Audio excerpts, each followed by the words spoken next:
Merhaba arkadaşlar, kanalıma hoş geldiniz. Bugün sizinle beraber aklınızdaki kişi bugün hayatında neler yaşıyor ve siz neler yaşayabilirsiniz, bunlara bakacağız. İlahi Güç'ten en net bilgileri alarak aktarabilmek için niyetimi alıyorum. Enerjiye dahil olmak için kanalıma abone olmanız yeterli olacak. Hemen başlayalım.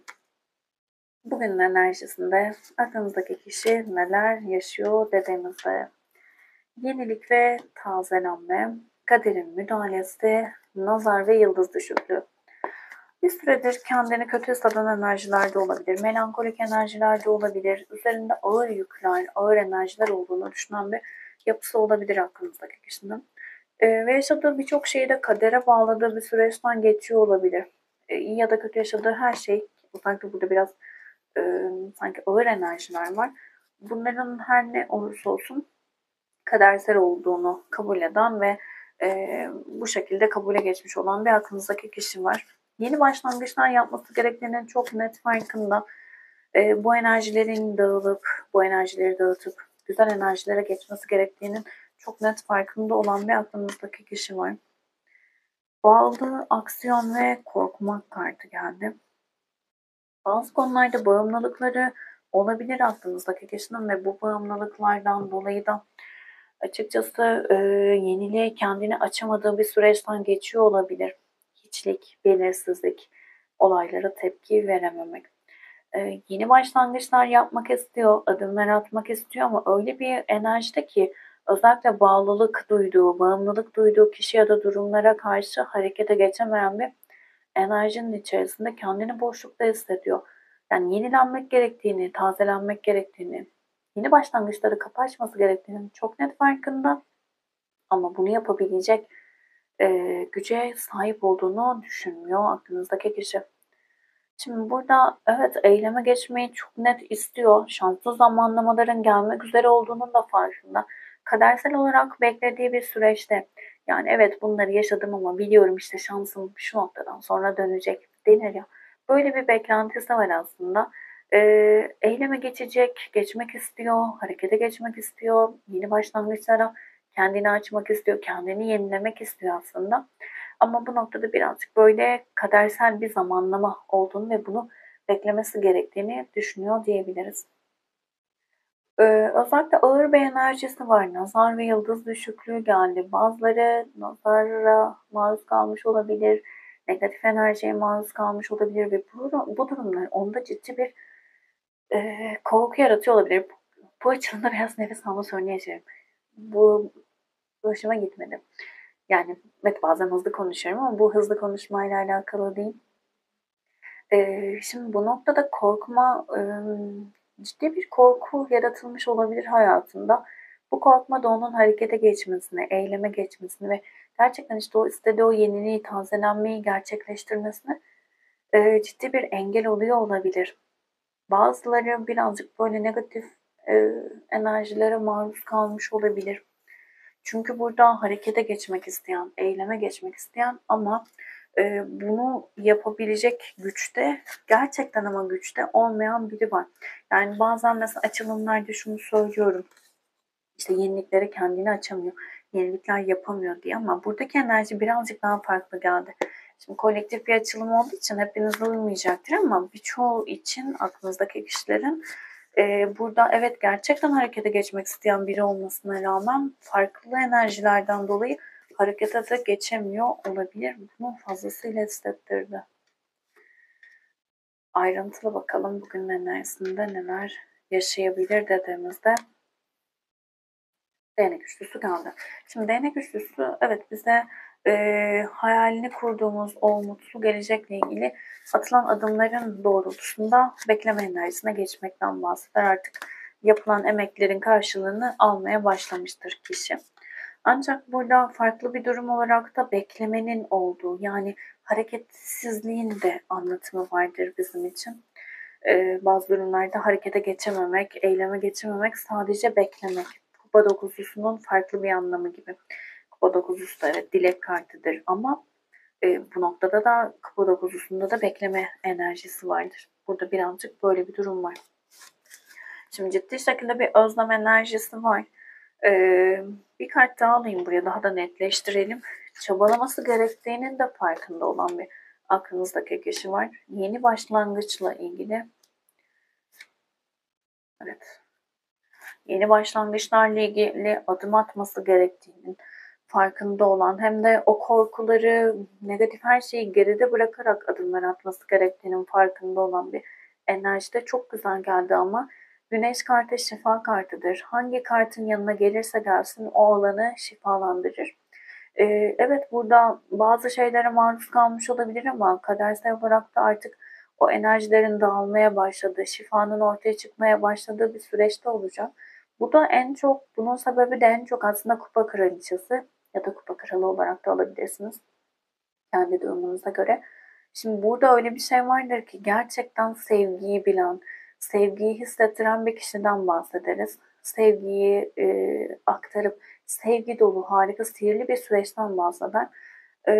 Anlam olarak da sevgi dolu, sihirli bir dönemdir. Aslında bu sihir hayattaki o negatif şeylerin ortadan kalkması adına da bize aktarılıyor olabilir.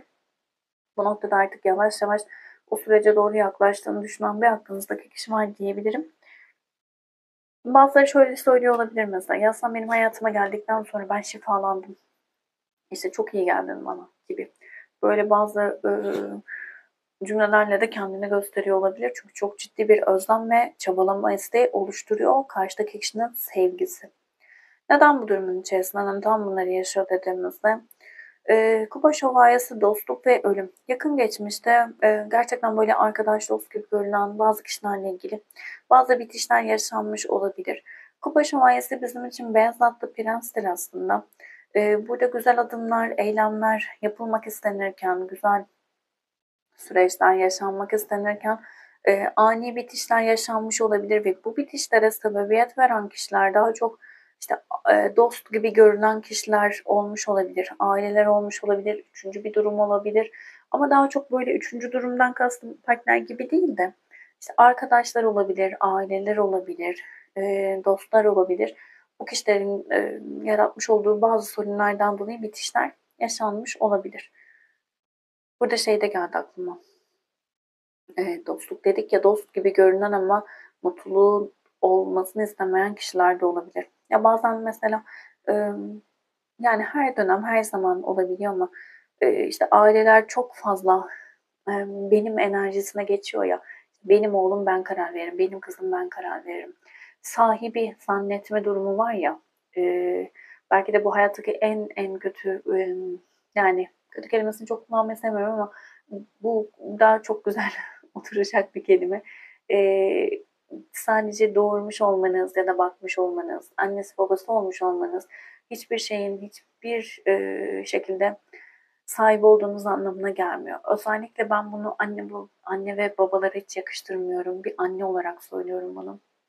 Bizler sadece Rabbimin meleklerine emanetçiyiz. Emanet onlar bize ve biz onlara layığıyla bakmaya, büyütmeye, olgunlaşmaları için çabalamaya çalışıyoruz, çalışmalıyız. O yüzden burada bazen mesela oluyor işte aile istemiyor, başka şeyler giriyor devreye. İşte tehditler, onlar, bunlar vesaireler. Dağıtmayayım konuyu ama böyle bir durum olabilir yani anlatmak istediğim. Umarım böyle insanlar varsa en kısa zamanda şifalanırlar hayatlarınızda, hayatta. Şimdi böyle kişilerin yapmış olduğu bazı negatif durumlardan kaynaklı bazı bitişler yaşanmış olabilir. Enerjiler böyle devam ederse yakın gelecekte neler olabilir dediğimizde buraya da bir kart alalım. Netleştirelim. Kupa üçlüsü, kabullenmek ve mutluluk geldi. Şimdi değnek dokuzlusu yorgun düşmekten, duvar örmekten ve korkulardan bahseder bize. Bu üçlü durumun, yani burada bir üçlü durum olduğunu söyleyebiliriz. Daha çok aile gibi görünüyor, aile dostlar gibi görünüyor. Burada üçlü durumu oluşturan kişilere karşı çok net tavırlar alınacak bir sürece geçilebilir. Mutlu olmak için bazı insanların hayattan çıkarılması, hayatlarından çıkarılması ile ilgili bir kabullenişe geçilmesi gerektiğini, bu kişilerin hayatı daha da zorlaştırıcı bir duruma getirdiğini fark edebilir aklınızdaki kişi ve bunu gerçekleştirebilir diyebiliriz. Umarım burayı anlatabildim. Şimdi bugün sizin hayatınızda neler olabilir buna bakalım. Masumiyet, denge, ödül. Güzel. Masumiyet suçu olmayan bir olay ya da duruma karşı kötü niyet beslemeyen, çocuk masumiyeti, çocuk ile ilgili mevzular çocukluk zamanlarıdır. Denge ve ödül verme. Denge, ruhsal denge bir durumdaki duygusal, zihinsel ve fiziksel uyumu yakalamaktır. Ödül vermek de başkaları uğruna kendimizden ödül vermek. Güzel. Evet. Şöyle söyleyebilirim. Bugün enerjisine baktığımızda aslında siz daha çok dengeye gelmeniz gerektiğinin farkına vardığınız bir süreçte olacaksınız. Çocuklukta çok fazla verici olmanız öğretilmiş olabilir. Çok masum, çok böyle sevgi dolu bir enerjide olabilirsiniz. Umarım öylesinizdir ki öyle olduğunuz için bu kanalda olduğunuza inanıyorum. Bu noktada açıkçası buradan birazcık denge kurmanız gerektiğini anlayacağınız olaylarla karşılaşabilirsiniz. Cümleyi kuramadım. Yani evet, bu zamana kadar böyle sevgi dolu, masumiyet içerisinde hep verici enerjilerde olmuş olabilirsiniz ama sistem bugün size artık dengeye gelmeniz gerektiği, başkaları için kendinizi feda etmemeniz gerektiği ile ilgili bazı mesajlar verecek olabilir. Bir süredir bunları düşünüyor olabilirsiniz ve artık o dengeyi kurmak adına adımlar atacak olabilirsiniz. Bir süredir masumiyetinizle, iyi niyetinizle sınandığınız bir süreçten geçiyor olabilirsiniz. Ailenize karşı çok fazla verici olduğunuz ve kendi kul hakkınıza girdiğiniz bir süreç yaşamış olabilirsiniz ki birçoğunuz bunu en baştan beri yaşıyor olabilir. Yani çocukluğundan beri bunu yaşıyor olabilir. Burada lütfen dönüp bakın. Kendi kul hakkıma giriyor muyum? Lütfen buna bakın. Bu kadar önemli ki. Dersler almanız gerekiyor. Yaşadığınız olaylarda, durumlarda dönüp kendinize bakıp tekamülümde ilerleyebilmek adına burada neyi görmeliyime odaklanmanızdan fayda var. Bunları düşündüğünüz bir gün olabilir. Biraz kendinize çektiğiniz, yalnız kalmak istediğiniz, size yapılan adaletsizliklerle ilgili biraz öfkelendiğiniz, kızdığınız bir süreç oluşacak olabilir bugün. Bugün biraz enerjisi var sizde. Aileyle ilgili bazı şeyleri düşünmek, görmeye başlamak, anlamak ve yol ayrımına gitmek.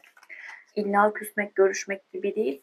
Artık mesela ailedeki o her şeyi yapan, her türlü verici olan kişi sizseniz artık bu olmayacağı, yani bunun olmaması gerektiği, dozunda olması gerektiği ile ilgili kararlar alacak olabilirsiniz.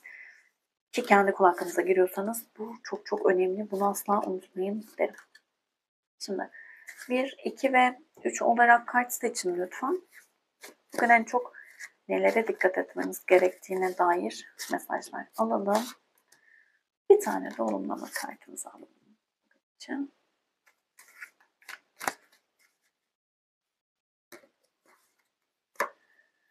Evet, içinde bulunduğum an güzelliklerle dolu.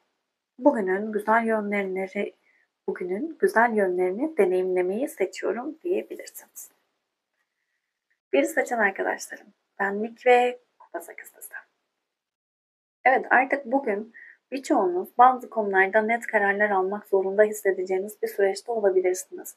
Kupa sakızlısı çok değerli bulduğunuz şeyleri geride bırakmaktan bahseder. Çok fazla emek vermiş olabilirsiniz. Çok çabalamış olabilirsiniz. İnsanların iyi yönlerini görmek adına, negatif taraflarını görmemek adına çok çabalamış, çok emekler vermiş olabilirsiniz ama kartlar diyor ki artık kendini seçmelisin. Çünkü bunu yapmaya devam ettiğin sürece, yani vermeye devam ettiğin sürece, bu arkaya dönüp gitmeyi yapmazsan kendinden veriyorsun diyor bize kartlar. Lütfen bugün dikkat edin buna. 2'yi seçen arkadaşlarım. Nefret ve tılsım 7'si. Ne kadar çok emek verirseniz verin, ne kadar çok iyi niyetli olursanız olun, karşınızdan hep negatif şeyler alıyor olabilirsiniz. Tılsım 7'si verdiğiniz emeklerin karşılığını alamamaktan bahseder. Yeterince alamamaktan bahseder. Siz 7 veriyorsunuzdur, karşınızdaki kişi biri zorla veriyordur size. Şimdi burada bir parantez açacağım.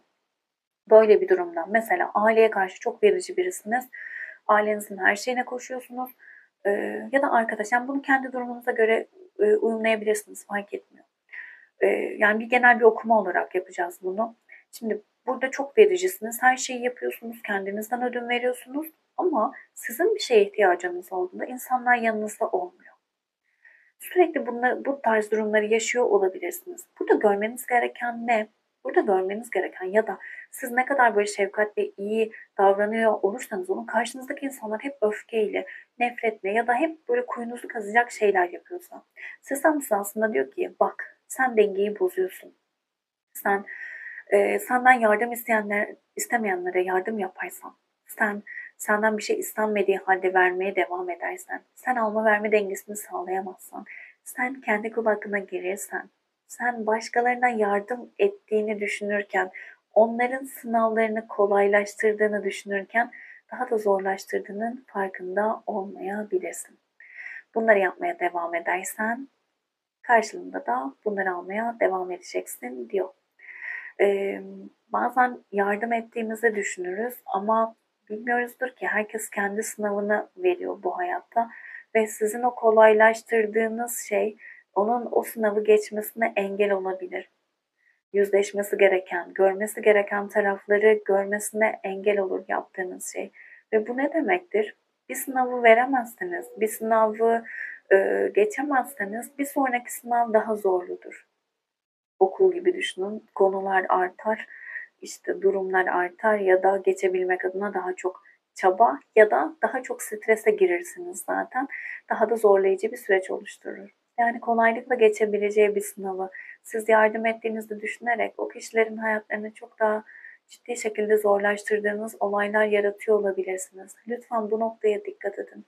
Kimsenin kul hakkına girmeyin. Siz de kendi kul hakkınıza da girmeyin. Girilmesine de izin vermeyin. Burada sistem aslında size diyor ki sen bunu yapmamalısın. Sen dengeyi bozuyorsun. Dengeyi bozarsan dengeyi bozmanı karşılığını alırsın. Ne yapar insanlar? Yardım eden insanlara, ettikleri insanlardan zarar gördükçe bir görür, iki görür, üç görür. Sonra kendini çekmeye başlar.